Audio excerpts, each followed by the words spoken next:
Buenas tardes, noches, días, amigos de La Covacha. Es un gran honor para mí presentarles en este momento a Juan Manuel Aurrecoechea. Ya sabrán de su trabajo durante la entrevista. Es uno de los grandes historiadores de la historieta mexicana nacional y vamos a estar hablando sobre su trabajo y sobre el nuevo catálogo o la nueva actualización del catálogo de la Hemeroteca Nacional.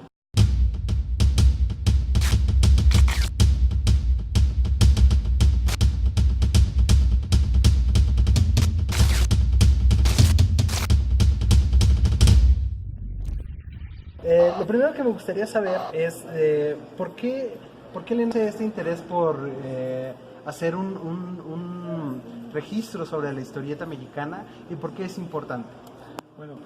Bueno, tiene que ver con una historia personal, tiene que ver como siempre con una historia personal, tiene que ver con una infancia en la que leía cómics. Yo aprendí a leer leyendo Superman, los lugares que llevaba mi hermano mayor, y leí cómics en la adolescencia, leí cómics norteamericanos, me acuerdo de Vulcano el Bárbaro, que luego fue Conan, ahí está aquella historieta legendaria y otras historietas, y entre las historietas mexicanas pues me gustaban mucho algunas, los Super Sabios, y me gustaba mucho la Doña Aurora. Y fui lector de historieta, y por casualidad en los años 80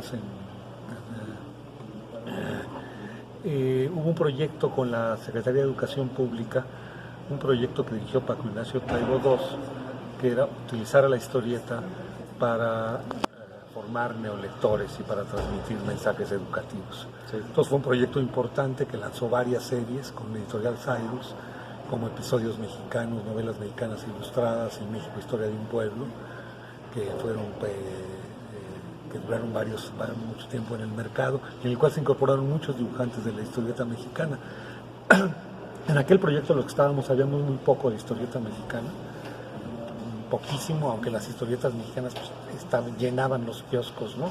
Los kioscos, si algo tenían, era historietas mexicanas y algunos periódicos, y claro, algunas historietas norteamericanas como Batman y esas. Y en aquella época, no saber nada de la historieta mexicana y de la historia de la historieta mexicana, pues nos causó una gran inquietud y decidimos empezar a investigar y empezar a ver qué había, quiénes eran los historietistas mexicanos, quiénes eran los argumentistas, quiénes eran los dibujantes. Y empezamos a llamar a algunos historietistas a colaborar con el proyecto, sobre todo dibujantes más que argumentistas. Y así conocí a muchos historietistas mexicanos que me parecieron unos personajes fantásticos, como Ramón Valdiosera, como Gabriel Vargas, como Sixto Valencia, como el propio Ríos y muchos otros. Y empecemos a indagar en la historieta mexicana, en la historia de la historieta mexicana. Como parte de aquel proyecto sacábamos una revista que se llama The Sniff, que sacaba historietas europeas, Hugo Pratt, Carlos Jiménez, editamos Om de Carlos Jiménez, por ejemplo, y en esa revista tuvimos una sección que era un intento de recuperar la historia de la historieta mexicana.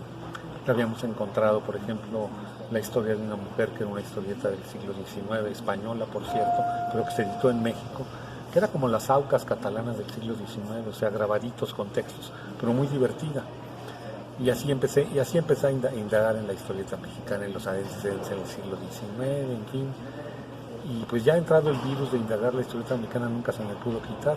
En los años 80 también, en 1984, planteamos hacer una exposición sobre la historieta mexicana que se tituló Puros Cuentos y que se presentó en el Museo de Culturas Populares, si mal no recuerdo, en 1986.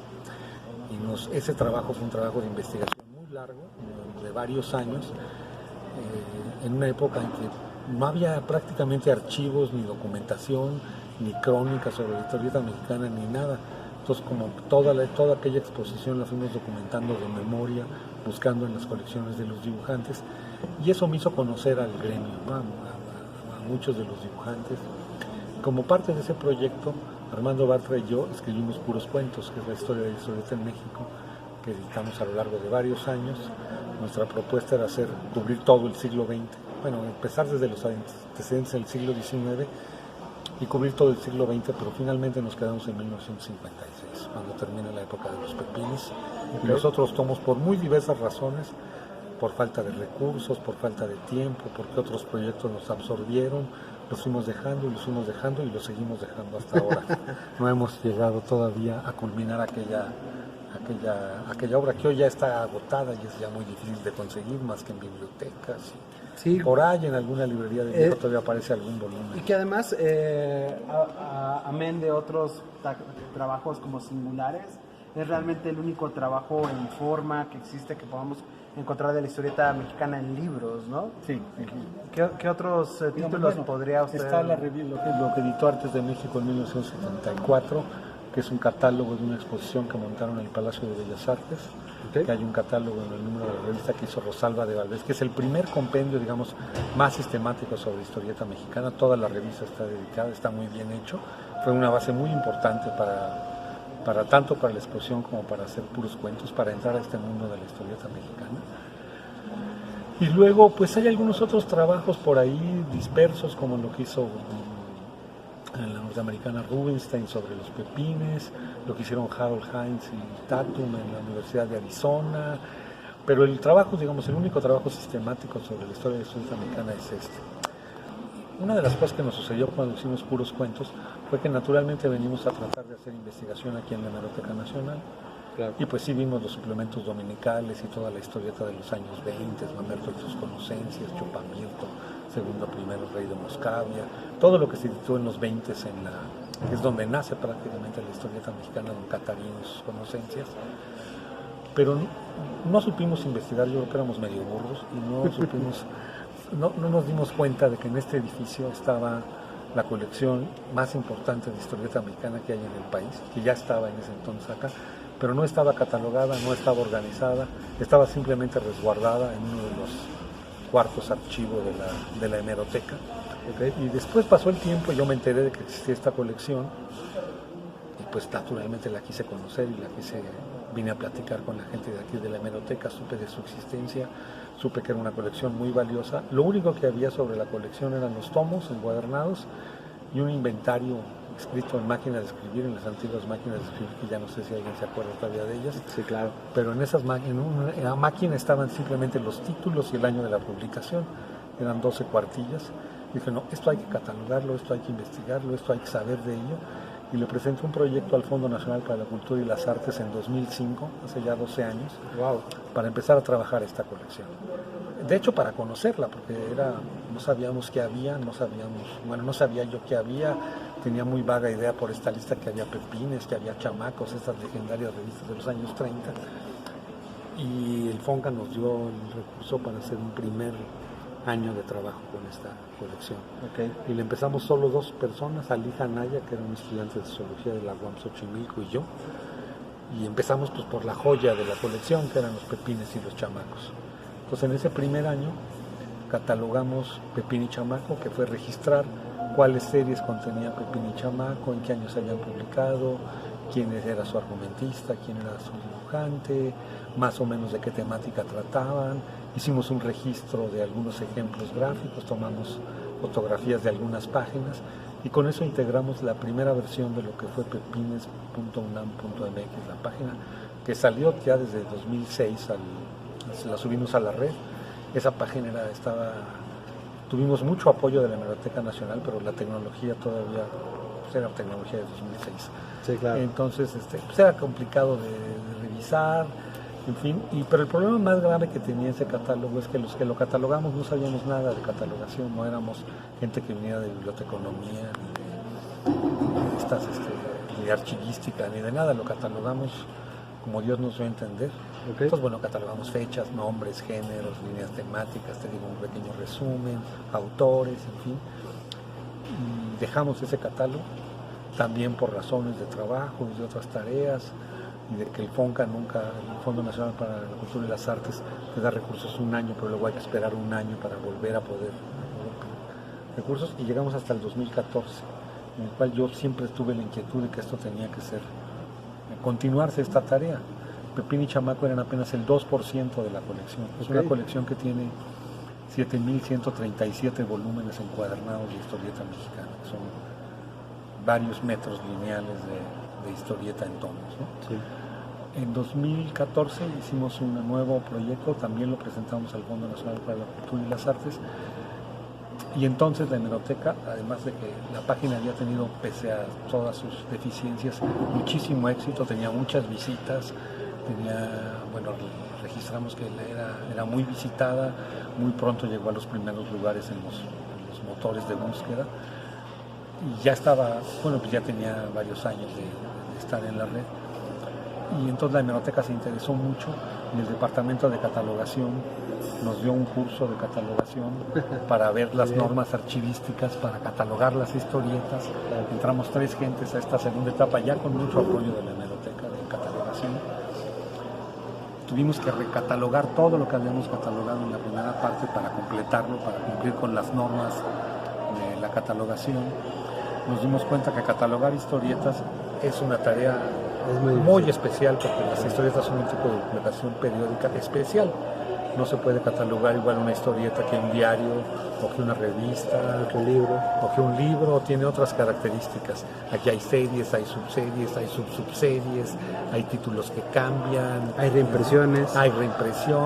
Es una obra de ficción, es muy importante la gráfica, por supuesto.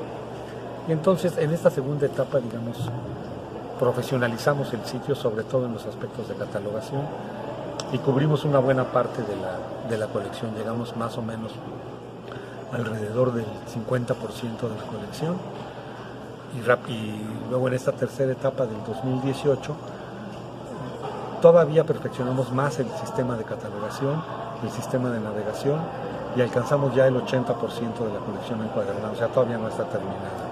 Y lo que sí sucedió en esta tercera etapa fue que la página, tanto en su diseño como en su sistema de navegación, es ahora sí muchísimo más amigable, permite hacer muchas búsquedas cruzadas, permite buscar por tema, por palabra, por autor, permite que si tú estás en una historieta de box rápidamente encuentres cuántas historietas de box hay en el catálogo. Lo perfeccionamos, lo hicimos, creo que está bastante amigable y que su diseño ya es mucho más atractivo que en sus primeras 2 versiones. Claro, eso es lo más importante, digamos. Ese catálogo es, digamos, una puerta de acceso a los ejemplares, a la colección. Entonces ya los investigadores pueden venir, no solo los investigadores, cualquier gente interesada en la historieta, un lector que por nostalgia, es más, hay una sección de comentarios y recibimos muchísimos comentarios de gente mayor que se yo leí esto en mi infancia, lo quiero volver a leer, ¿cómo lo consigo? Pues bueno, pues la única forma por lo pronto es venir a la hemeroteca, solicitar los ejemplares en el Departamento de Servicios al Público y están ya disponibles para su consulta, que esto es la verdadera triunfo de este proyecto, aparte de haberlo organizado, catalogado y ponerlo a disposición del público. Se creó una confusión al lanzar esto, porque la gente pensaba que habíamos digitales, que estaban digitalizadas las versiones completas. Alguien decía, ya voy a poder volver a ver todos los super sabios, o la familia Burrón, o el Santo, claro. Y pues causó mucha emoción, naturalmente, pero hay 2 problemas. Uno es los derechos de autor. En México los derechos de autor vencen a los 100 años de la muerte del autor, y pues todas estas historietas tienen los derechos vigentes, y la UNAM, la universidad, es muy cuidadosa con el respeto a los derechos, entonces no puede subir en línea las historietas completas. Entiendo. Además de que digitalizar la colección es llevaría mucho tiempo, millones de páginas, ¿no? Literalmente. Sí. Pero eso, digamos, sería salvable. El problema de los derechos es el problema sustancial por el cual no es posible todavía subir en línea las historietas, pero por lo pronto pues es una gran noticia de que ya estén disponibles aquí en la hemeroteca, porque además de eso, esta colección, la colección de la Hemeroteca Nacional, no solo es la colección más importante que hay en México de historieta mexicana, cuantitativa y cualitativamente, cubre prácticamente toda la producción entre 1936 y 1985. Wow. Digo, por supuesto hay huecos, no es una colección, digamos, que tenga todas las historias. No es infalible, ¿no? Todos los títulos, tiene fallas, tiene huecos, pero es la colección más completa, es la única pública disponible para el público. La otra pública, digamos, es la colección de Carlos Monsiváis, que está en la Biblioteca Vasconcelos, pero hasta donde tengo entendido, todavía no está disponible para su consulta al público. Y bueno, pues es la colección pues de una gente muy importante para la historieta mexicana, como fue Carlos Monsiváis, pero que está lejos de ser una colección que tenga todo lo que tiene la de la Hemeroteca Nacional. Seguramente tiene cosas maravillosas y fantásticas que no están acá, ¿no? Posterior a los años 80, ¿cuál es la razón por la que no está tan completa la colección aquí? ¿O cuáles son los títulos que más hagan falta? Mira, lo que pasa es que en los años 80, en 1900, hasta donde tengo entendido, hasta 1984, lo que estaba se encuadernó. Todavía hubo un intento de encuadernar historietas en 1984, tengo entendido. A partir de 1984, por cuestiones de prioridades de la Hemeroteca Nacional y del programa de trabajo, se dejaron de encuadernar las historietas. Claro. Las historietas llegan a la Hemeroteca Nacional por 3 vías. Una es porque todas las editoriales de publicaciones periódicas están obligadas por ley a entregar 2 ejemplares de sus publicaciones a la hemeroteca, cuya misión es resguardar esta memoria, resguardarla y hacerla, organizarla y ponerla disponible para el público. Entonces muchas editoriales, por supuesto, siguieron entregando historietas de los 80s, de los 90s, incluso actuales siguen llegando historietas a la hemeroteca, pero no están encuadernadas. No están encuadernadas y mucho menos catalogadas y organizadas. La otra forma son por donaciones, gente que dona sus colecciones, y la otra forma es por compras. La hemeroteca ha comprado algunas colecciones importantes, como hace 2 años la colección de Pinocho, que fue un diario de historietas que se editó en los años 40, vinculado a Pepín. Este sí está encuadernado y ya está catalogado, ya está en lospepines.mx. Y pues la tarea es muy muy grande porque, como te decía, nos falta aproximadamente el 20% de la colección encuadernada y todo lo que no está encuadernado, que es por lo menos otro tanto o más de lo que ya hicimos.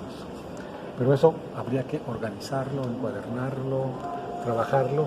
Pero yo creo que el impulso y el interés que tiene hoy la historieta mexicana, pues ya no como lectura, porque de hecho la historieta, por lo menos la historieta popular mexicana como la conocimos, es una especie extinta completamente, ¿no? Hoy se hace historieta muy interesante en México, hacen cosas muy padres, gente joven, las hace en línea, hacen editoriales independientes, hacen novela gráfica, cosas que por supuesto yo aprecio mucho, pero es una historieta muy distinta a la historieta, a lo que fue esta gran vertiente de la historieta cultural. Y esta gran etapa de oro, ¿no? Y esta etapa de oro, este fenómeno cultural que fue la historieta mexicana. Te doy un dato, en 1982 se imprimían 500 millones de ejemplares de historieta al año en México. 500 millones de ejemplares, aunque sean al año, es una cantidad, no sé, inconmensurable, fantástica, ¿no? Sí. Pues si pensamos que cada historieta no la lee un solo lector, sino quizá 2, 3 o hasta 4 lectores, estamos hablando de miles de millones de lecturas de historieta en México. Y este fenómeno que en los 80s era capaz de que, por ejemplo, historietas como Calimán llegaran a tirar 1.200.000 ejemplares a la semana, hoy está completamente desaparecido. Hoy ha dejado de existir, ¿no? La decadencia de la industria empieza a mediados de los años 80 y no cesa hasta que acabe la última historieta industrial mexicana, que creo que ya quedan unas cuantas, ¿no? Yo quisiera preguntarle cuál es la importancia de obtener esta información sobre las historietas, porque mucho de lo que se tiene en la mente de las personas es que pues o era entretenimiento barato o era entretenimiento efímero, ¿no? Lo leía en un momento y lo podía desechar. Pero, ¿cuál es la importancia de que en México se cuide este material y se pueda acceder a él? Pues mira, su importancia yo creo que es mayúscula, porque sin ningún lugar a dudas, si algo leyeron los mexicanos en el siglo XX fue historietas. La lectura de historietas es una lectura que cuantitativamente supera cualquier otro tipo de lectura, ¿no? Los tirajes de la historieta no tienen nada que ver con los de los diarios de mayor circulación, por supuesto no con los de los libros, y fue una lectura popular compartida por millones de mexicanos, por prácticamente todo el pueblo mexicano, que compartió, que leyó, y que en las historietas está este imaginario, ahí está la historia de nuestro imaginario, está la historia de nuestras ideas sobre el héroe, sobre la heroína, sobre la infancia, sobre el deber, sobre el matrimonio, sobre la pareja, sobre la religión, sobre la violencia, sobre el sexo, sobre la ciudad, sobre el campo, sobre la relación campo-ciudad, sobre nuestra relación con el extranjero, con los superhéroes, con los héroes que nos proponen, con el cine. En fin, es un imaginario riquísimo sobre el box, sobre los héroes de barrio, sobre los gángsters. Entonces ahí hay un imaginario riquísimo y además es un imaginario que se plasmó en las historietas sin ninguna vigilancia crítica y sin ninguna censura, porque las historietas en México se hicieron a lo salvaje. O sea, no había críticos, no había crónicas sobre la historieta, no había crítica.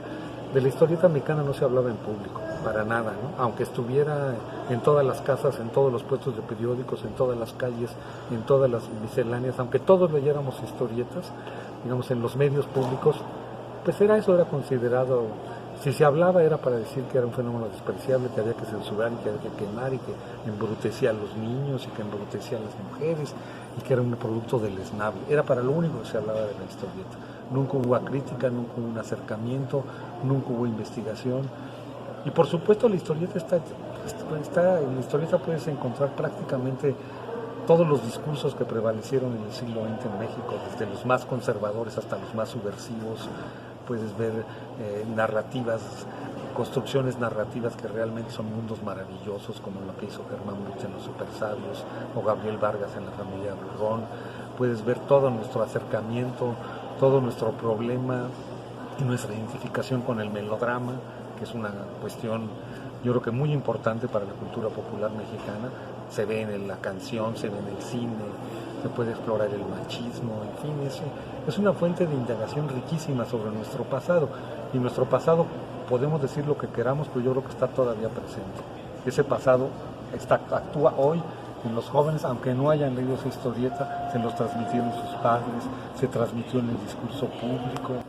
Complementando este comentario, creo que algo que normalmente no se sabe sobre la historieta mexicana es que hoy en día conocemos las telenovelas, pero muchas de las grandes telenovelas y del tono de historia de las telenovelas nacieron en los cómics, ¿cierto? Claro. Sí, digamos, además la historieta mexicana siempre estuvo dialogando con lo que circulaba en los medios y en el ambiente narrativo y en los discursos. Si una película tenía éxito, rápidamente había una historieta que iba a copiar ese argumento, lo iba a adaptar a la mexicana.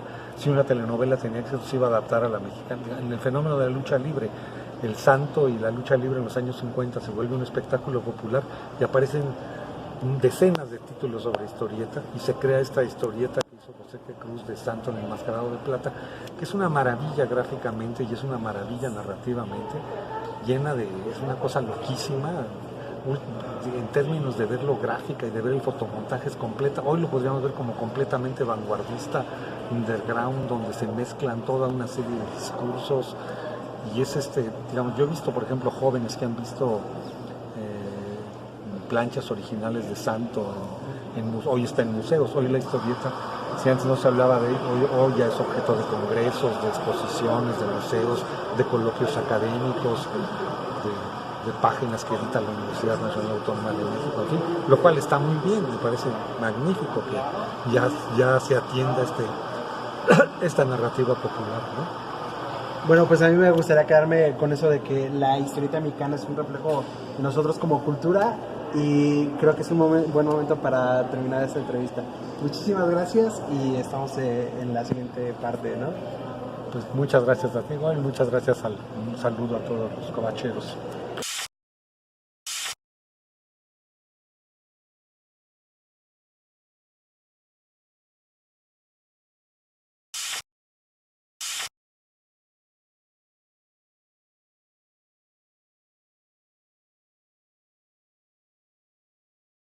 Pues este es el acervo. Estos son los tomos empastados, que hay mucho coleccionista que se infarta de ver esto, ¿no? Debe haber qué colección, no hay una colección que tengas.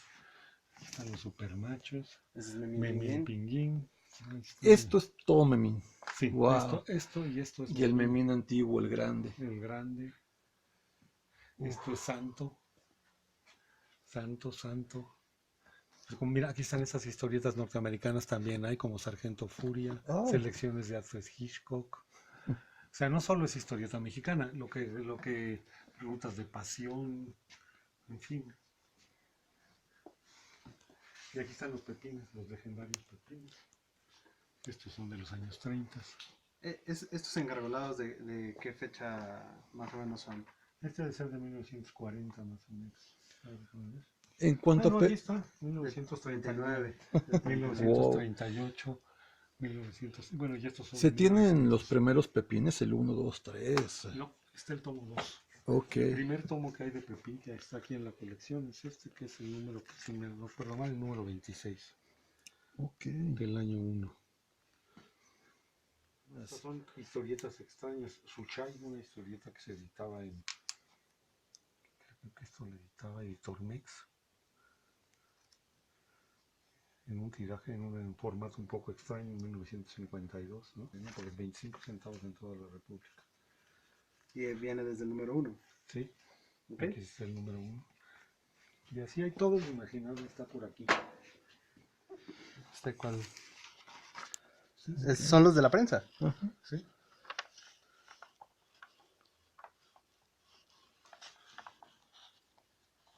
Pero en el catálogo solo está catalogada la historieta mexicana. Sí. Aquí sí no sé si está el número 1 pero probablemente.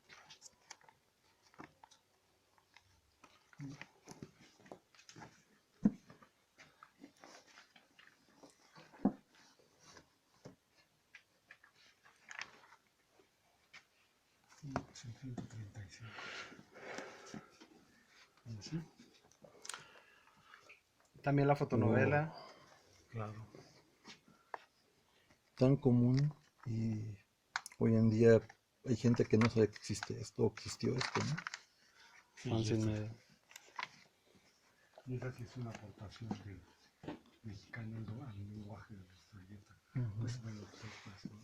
También son novelas que fue muy...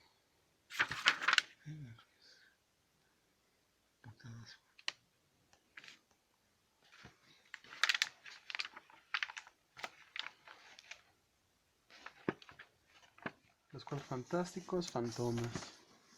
Este debe ser es el tomo más viejo que tenemos. Yo creo que sí, sí está. El número 38.